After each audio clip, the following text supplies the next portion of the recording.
Imagine having your dignity and safety violated, only to surprise everyone with the truth. Before you learn how this story transformed an entire city, subscribe to the channel to follow stories of courage and transformation. At 42, she had finally achieved what many had deemed impossible, becoming the first black female police chief of Riverside, a mid-sized city known for its historic downtown and increasingly diverse population. The appointment had been announced just 3 days ago, though she hadn't yet moved into her official office at headquarters. Sarah settled deeper into her leather armchair, allowing herself a moment of quiet celebration. The crystal wine glass in her hand caught the light, sending prisms across the walls as Nina Simone's velvet voice floated from her carefully curated vinyl collection. After 20 years of climbing through the ranks, facing countless microaggressions and outright discrimination, she had finally reached a position where she could effect real change. The framed photographs on her walls told the story of her journey, graduating top of her class at the police academy, receiving commendations for community outreach programs she developed, and most recently, her swearing-in ceremony as deputy chief.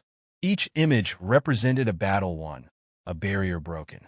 The sharp crack of splintering wood shattered her peaceful reverie.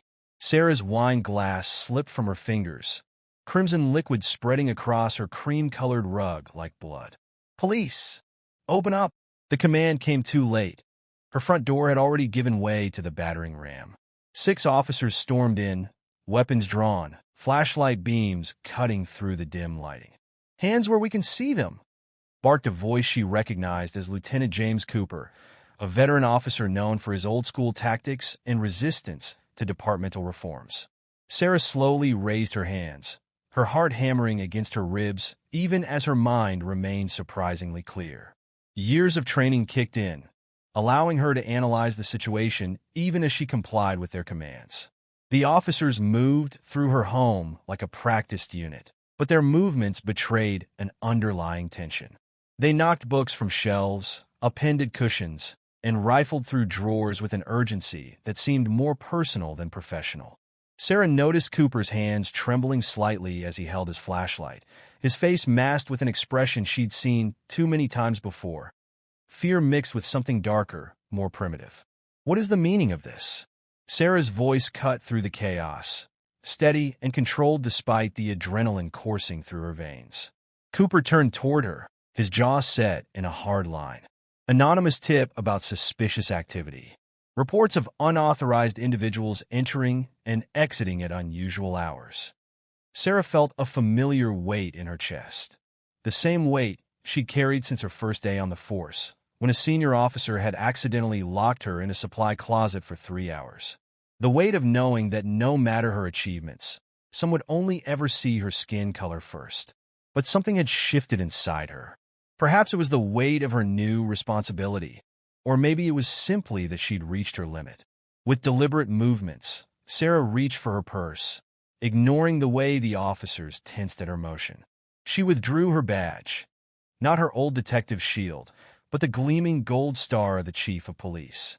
"Officers," she said, her voice carrying the authority of her new position, "I believe you've made a serious error in judgment." The badge caught the light, its surface reflecting onto Cooper's suddenly pale face. "I am Chief Sarah Mitchell, and you have just conducted an illegal raid on my home." The silence that followed was absolute. Even Nina Simone seemed to hold her breath. Cooper's flashlight beam wavered, then dropped to the floor. The other officers lowered their pawns, their expressions ranging from shock to horror to, in the case of a young officer Sarah recognized from community outreach events, something that looked like relief. "Chief Mitchell," Cooper stammered. The tip suggested." "Save it, Lieutenant," Sarah interrupted, rising from her chair. She stood tall, her presence filling the room despite her average height. "I want every officer in this room to place their weapons on the ground and present their badges and IDs. Now!" The sound of equipment being placed on her hardwood floor echoed through the room. Sarah moved with careful precision, using her phone to photograph each officer's credentials. Her hands didn't shake. They hadn't shaken during her first shootout as a rookie, and they wouldn't shake now. "Report to Internal Affairs tomorrow morning at 0800, she ordered. Every one of you will provide a detailed statement explaining your actions tonight. Lieutenant Cooper, you'll be placed on administrative leave pending a full investigation into the source of this anonymous tip in your decision-making process. As the officers filed out of her home, Sarah noticed her neighbors had gathered on their porches and lawns. Phones were out, recording everything. Mrs. Henderson from next door, a retired civil rights attorney, caught her eye and nodded slowly. The incident wouldn't stay quiet, nor should it. Sarah closed her door, or what remained of it, and leaned against the wall. The adrenaline was beginning to ebb, leaving behind a bone-deep exhaustion. But beneath that fatigue, something else stirred determination. She had fought too hard, come too far, to let this incident become just another statistic, another story of injustice swept under the rug. Her phone buzzed. Text messages and missed calls were already piling up. News traveled fast in law enforcement circles, and by morning, this would be more than just a local incident. Sarah walked to her window, looking out at the city she had sworn to protect and serve. The lights of downtown Riverside glittered in the distance, a reminder of both the responsibility and the opportunity before her. She picked up her phone and dialed a familiar number. "Janet? It's Sarah. I need you to call an emergency press conference for tomorrow morning." "No, this can't wait, because tonight we're going to start changing things. Really changing them." The night stretched ahead, full of calls to make and plans to set in motion. But as Sarah Mitchell stood in her violated home, surrounded by the aftermath of decades of systemic bias, she felt a strange sense of peace. This wasn't just about her anymore. It was about every officer who had ever been judged by their appearance rather than their abilities, every citizen who had ever felt unsafe in their own home, every person who had ever been told they didn't belong. Tomorrow would bring its own challenges, but tonight had given her something invaluable, a perfect example of why she had fought so hard to reach this position and why the fight was far from over. She glanced at the spilled wine on her carpet, now seeping into the fibers like a stain that wouldn't easily wash away. Like the incident itself, it would leave a mark, but marks could become monuments to change if you knew how to use them. Sarah moved deliberately through her disrupted living room, each step bringing new waves of sensory detail that her trained investigators' mind cataloged automatically. The scattered books, their spines cracked from rough handling, included well-worn copies of constitutional law texts and community policing manuals. Ironically, the very resources she'd used to craft her reform proposals. Her fingers traced the jagged edge of her broken door frame, the splintered wood a tangible reminder of how quickly security could be shattered. The city's night sounds filtered through her broken door, distant sirens, the mechanical hum of air conditioners, the occasional passing car with bass-heavy music vibrating through its windows.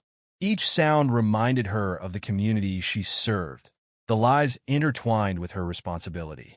Her phone continued its silent vibration, screen lighting up with notifications from concerned colleagues, community leaders, and media outlets. The news was spreading like wildfire through Riverside's digital grapevine. Standing in her kitchen, Sarah caught her reflection in the window above her sink. The strong features that had earned her both respect and suspicion throughout her career stared back at her, unchanged yet somehow different. The weight of this moment settled around her shoulders like a familiar bulletproof vest, heavy but necessary for what lay ahead. She pulled up the contact for Marcus Washington, her longtime mentor and the city's first black council member. His gravelly voice answered on the second ring. "Tell me you're okay, Sarah." "I'm standing, Marcus," she replied, her voice steady despite the evening's chaos. "But we've got work to do. The videos are already hitting social media. Your neighbors didn't waste any time sharing what they saw. Channel 4 is running with it on their late news." Sarah's mind raced through scenarios, strategies, and potential outcomes. Her years in internal affairs had taught her the importance of controlling the narrative while maintaining transparency. "Good," she said finally. "Let it spread. This isn't going to be another incident buried in bureaucratic paperwork." She spent the next hours methodically documenting everything, photographing the damage, writing detailed notes about the officer's behavior and statements, recording voice memos about her immediate impressions. Each action was a brick in the foundation of what would become a watershed moment for Riverside's police department.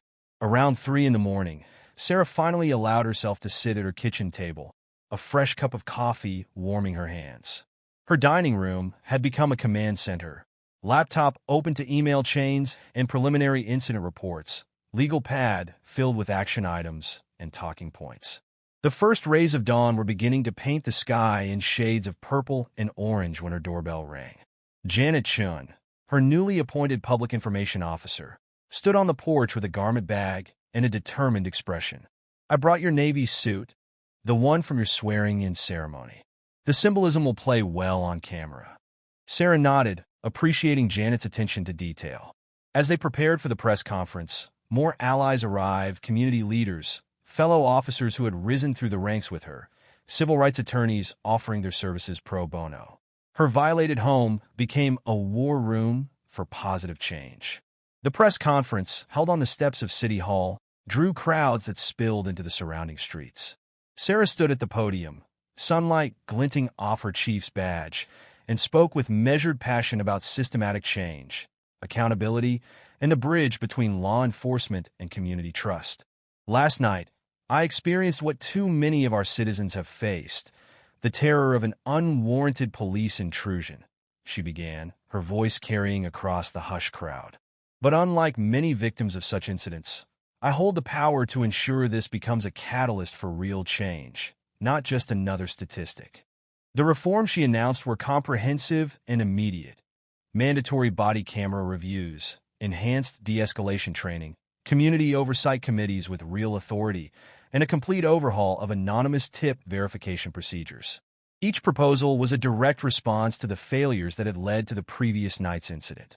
The ripple effects spread beyond Riverside. National news outlets picked up the story, drawing parallels to similar incidents across the country. Sarah's inbox filled with messages from police chiefs and community leaders nationwide, seeking guidance on implementing similar reforms. In the weeks that followed, Sarah transformed her personal trauma into institutional change. The investigation into the raid revealed a complex web of prejudice and procedural failures. Lieutenant Cooper's anonymous tip had come from a former officer with a grudge against diversity initiatives. The lack of proper verification procedures had allowed bias to masquerade as legitimate police work. Cooper and several others resigned rather than face disciplinary action. Sarah replaced them with officers who shared her vision of community-oriented policing. The department's demographics slowly began to shift, reflecting the diversity of the city it served. 6 months after the incident, Sarah stood in her renovated living room, now restored but thoughtfully changed.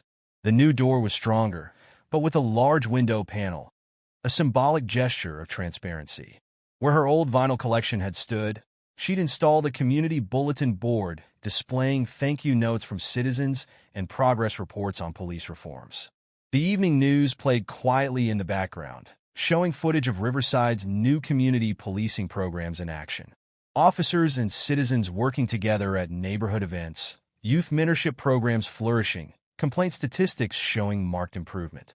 Sarah sipped her wine, a different vintage but the same crystal glass, now a symbol of resilience rather than vulnerability. The night air carried the sounds of her changing city. Children playing basketball at the newly established police community center, the cheerful chatter of neighbors walking home from a town hall meeting, patrol cars rolling past with officers who waved and knew residents by name. This was more than recovery from a traumatic night. It was transformation.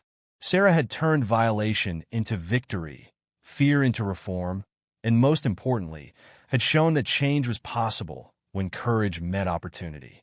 Her story became required reading in police academies across the country, not just as a cautionary tale about bias, but as a blueprint for progressive law enforcement leadership.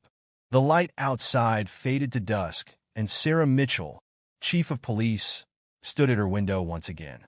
But this time, she wasn't looking at a city that needed to change.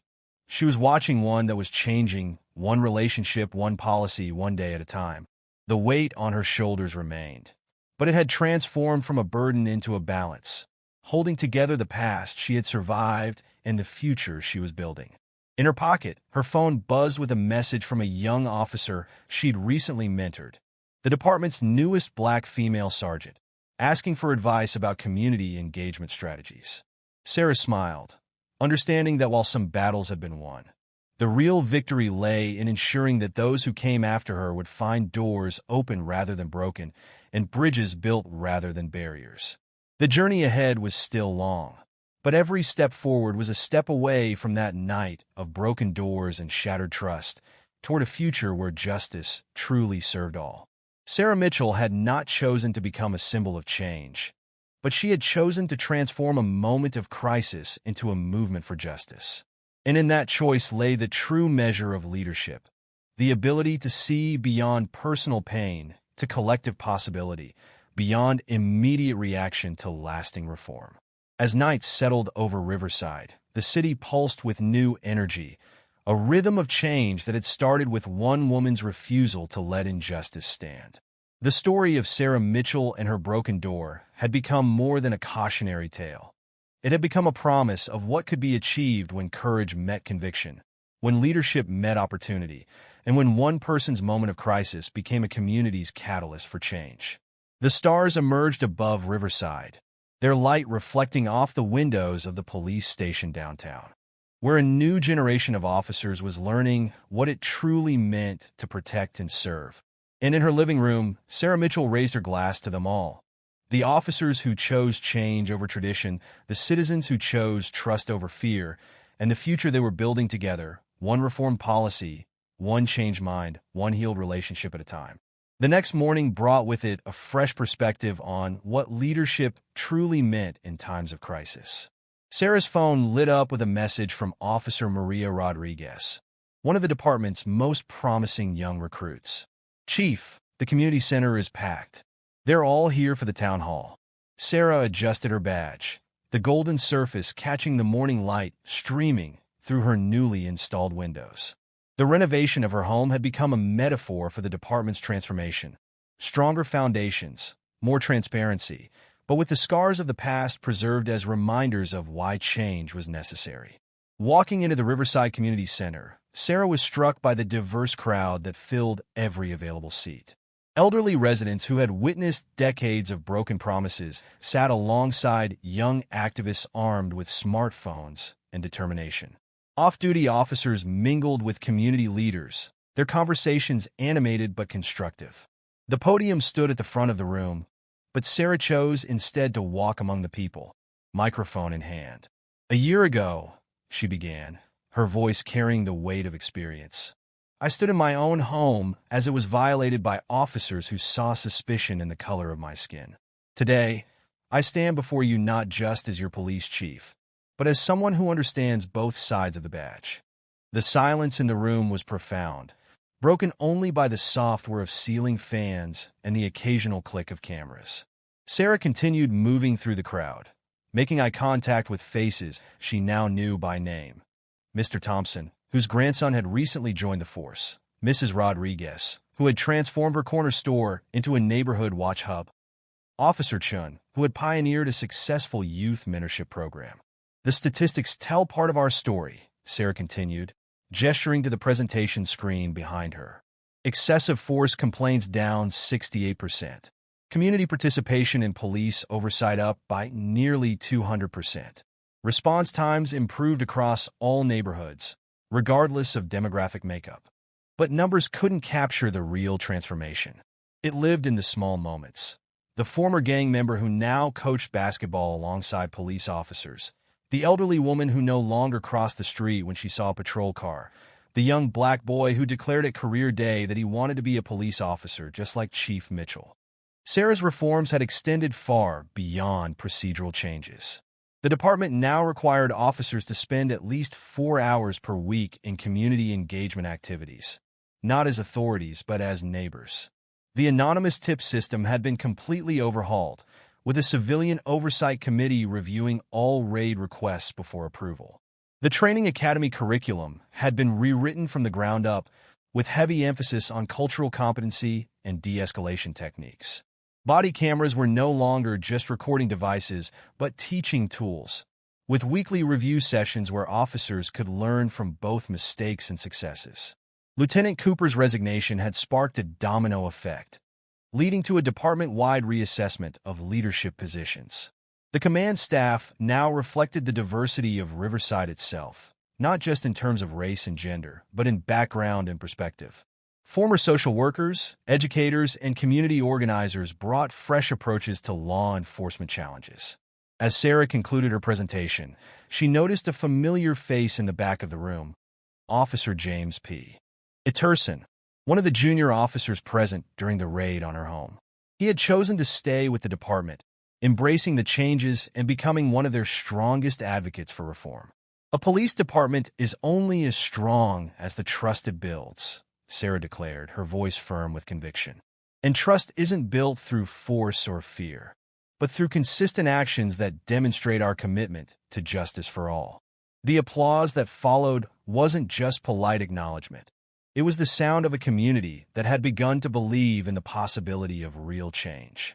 As people rose to their feet, Sarah caught glimpses of conversations sprouting throughout the room. An elderly black woman hugging a young white officer, teenagers showing a sergeant how to better use social media for community outreach, business owners discussing plans for a police community softball league. After the town hall, Sarah walked the streets of Riverside, observing the subtle but significant changes in how officers and citizens interacted.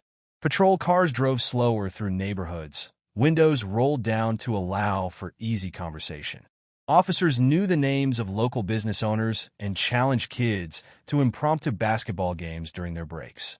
The sun was setting when Sarah finally returned home, its rays painting the sky in shades that reminded her of that fateful night. But now, the broken door had been replaced by one with a welcoming design, featuring intricate glasswork that local artists had created to symbolize transparency and strength. Inside, she found a letter waiting, an invitation to speak at a National Police Chiefs Conference about Riverside's transformation. The letter mentioned how departments across the country were studying their reforms, seeking to replicate their success in building genuine community trust. Sarah smiled, remembering the words of her grandmother. Sometimes the worst storms bring the most beautiful gardens. The raid on her home had been such a storm, but from it had grown something remarkable, a model for what policing could be when courage met compassion, when authority partnered with accountability. As night fell over Riverside, Sarah Mitchell stood at her window once again, watching her city transform in ways both small and profound. The weight of her badge felt different now, less a burden of authority and more a symbol of the trust she and her department worked daily to earn and maintain. The story of that night would always be part of her narrative, but it was no longer the defining chapter. Instead, it had become the prologue to a much larger story, one of transformation, healing, and the possibility that lay in facing hard truths with courage and determination. In her quiet moments, Sarah often reflected on how a single night had catalyzed such profound change. The evening air carried the sounds of children playing in the newly renovated park across from the police station, a space that had once been known for drug deals and violence, now transformed into a symbol of community revival. Her phone buzzed with a text from Marcus. National crime statistics just released. Riverside's numbers tell quite a story. Sarah pulled up the report, though she already knew what it would show. Violent crime down 40%. Community complaints against officers at historic lows. Response times improved across all neighborhoods, with no statistical disparities based on demographics. But the real victory lay in the stories that couldn't be quantified, like young Tommy Washington, who used to run from police cars but now led tours of the department's new youth center. Or Maria Gonzalez, the former gang member who had become one of their most effective community liaisons, bridging gaps between law enforcement and at-risk youth. Sarah's reforms had spread beyond Riverside's borders. Police departments from Seattle to Miami had sent observers to study their methods. The RIVE, or SIDE model, as it had come to be known, was being taught in police academies nationwide. But Sarah knew that success wasn't just about policies and procedures. It was about changing hearts and minds. She remembered the conversation with Officer Peterson last week. He'd stopped by her office, looking uncomfortable in his dress uniform. "Chief," he'd said, fidgeting with his hat, "I need to tell you something about that night." Sarah had waited, watching emotions play across his young face. I was there because I was afraid to speak up, to question orders. Now I understand that true courage isn't about following blindly. It's about standing up for what's right. The transformation of officers like Peterson gave Sarah hope. The old guard's resistance had gradually given way to a new culture of accountability and community engagement. Officers now spent as much time building relationships as writing tickets. The annual police picnic had become one of the city's most popular events, with officers and citizens competing in everything from basketball to baking contests.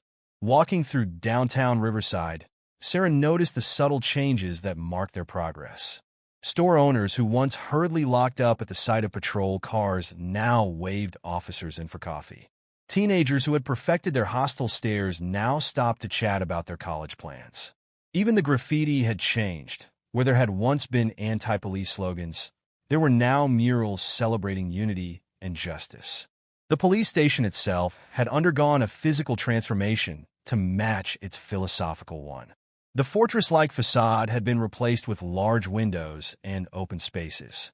The lobby featured a community art gallery, and the break room had been converted into a shared space where citizens could meet with officers in a casual setting. Sarah's office wall displayed a collection of photographs that told the story of their journey. The image of her broken door hung prominently, not as a reminder of victimhood, but as a testament to resilience. Beside it were photos of graduation ceremonies for new officers, community events, and candid shots of police and citizens working together to build a better city. One particular image always caught visitors' attention: a group photo from last month's Citizen Police Academy graduation. In it, Sarah stood surrounded by a diverse group of community members who had completed the department's intensive training program. Among them was Mrs. Henderson, her elderly neighbor who had recorded the raid that night.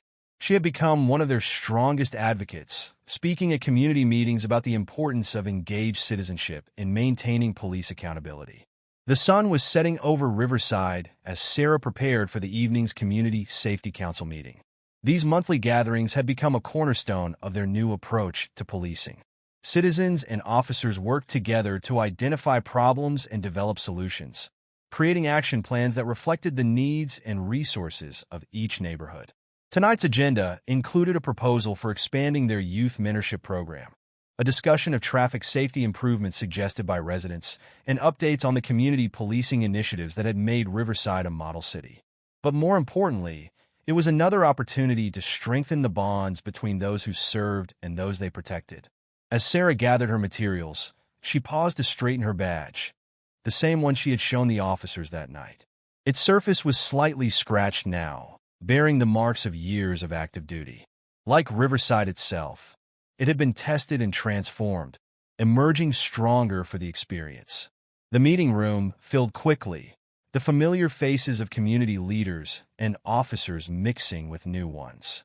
Sarah recognized the energy in the room, the same energy that had turned crisis into opportunity, fear into understanding, and a broken system into a model of reform.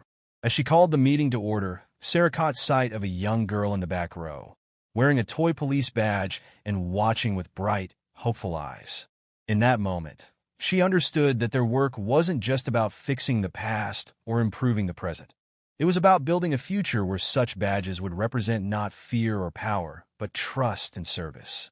The story of Sarah Mitchell and the night that changed Riverside had become more than a cautionary tale or even a success story.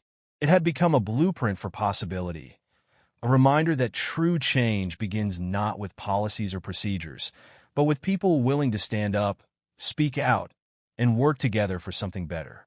And as the meeting began, with voices raised in constructive dialogue rather than confrontation, Sarah knew that while their journey was far from over, they had already proved something vital: that justice, real justice, grows not from force or fear, but from the fertile ground of mutual respect, understanding, and unwavering commitment to doing what's right, no matter the cost.